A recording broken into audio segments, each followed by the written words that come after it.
Universitas Pendidikan Ganesha Undiksa Singaraja terus memperluas kerjasama luar negerinya. Kali ini Undiksa menandatangani Memorandum of Understanding (MOU) dengan Dekan Fakultas Oriental Language Jilin International Study University Beijing untuk mewujudkan International at Home.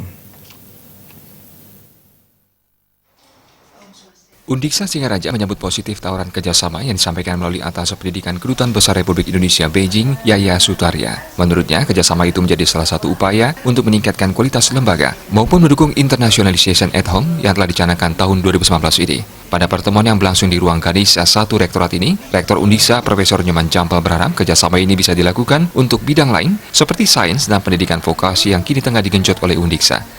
Kini kerjasama luar negeri tengah gencar diupayakan oleh Undiksa. Hal tersebut juga menjadi salah satu cara untuk mempercepat wujudkan visi sebagai universitas unggul berlandaskan falsafah Trihita Karana di Asia pada tahun 2045. Sumber daya manusia yang dimiliki pun dinilai dapat mengimbangi kebijakan itu.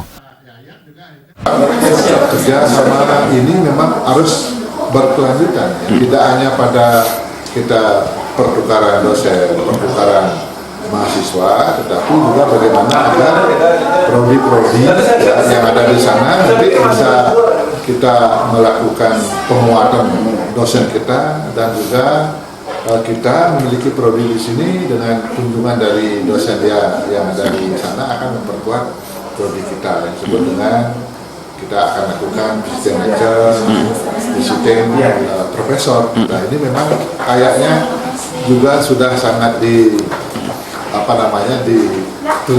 oleh atas pendidikan Republik Indonesia di China. Tahun ini Undiksa kini tengah merancang pembentukan prodi bahasa Mandarin dan JISU telah memiliki prodi bahasa Indonesia. Oleh sebab itu, kedua lembaga bisa saling melengkapi dengan pertukaran dosen maupun mahasiswa nantinya. Juga mengirim ke mahasiswa ke sana, mungkin bisa dari bahasa Indonesia, bisa dari bahasa Inggris, atau mungkin dari prodi yang lainnya, ya untuk 6 bulan atau setahun di sana belajar bahasa Mandarin, karena nanti juga kita akan diberikan 1 dosen atau bisa 2 dosen bahasa Mandarin, karena kita rencana tahun ini akan mengusulkan membuka prodi bahasa Mandarin. JISU sendiri merupakan perguruan tinggi yang menjalin kerjasama dengan 10 perguruan tinggi di luar negeri dalam pendidikan bahasa Mandarin. Hal serupa diharapkan bisa dijalin dengan Undiksa secara berkelanjutan. Komang Yuda, Bali TV.